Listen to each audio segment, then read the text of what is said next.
ஒரு குட்டி கதை மாதிரி ஒரு ஆட்டோக்காரர் கர்ப்பிணி பெண்ணை ஆட்டோல ஏத்திக்கிட்டு ஹாஸ்பிட்டலுக்கு போறாங்க. பெரிய மழை பெஞ்சுக்கிட்டு இருக்கு. அப்ப அவர்கிட்ட இருந்த அந்த கொடைய அந்த கர்ப்பிணி பெண்ணை கிட்ட கொடுத்துட்டு இதை எடுத்துக்கிட்டு போமா அப்படின்னு சொல்றாங்க. அப்ப அந்த பொண்ணு சொல்றாங்க, ஆனா இது எப்படி நான் உங்ககிட்ட நான் திருப்பி கொடுக்கறது? அதுக்கு அந்த ஆட்டோக்காரர் சொல்றாரு, வேற யாருக்காவது தேவைப்படுறவங்களுக்கு கொடுத்துருமா அப்படின்னு சொல்லிட்டு அவர் போயிடுறாரு.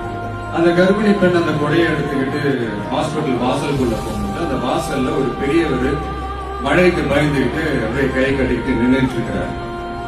அந்த கர்ப்பிணி பெண் அந்த கொடைய அந்த பெரியவர்கிட்ட கொடுத்து, ஐயா இதை எடுத்துட்டு போங்க ஐயா அப்படின்னு சொல்றாங்க.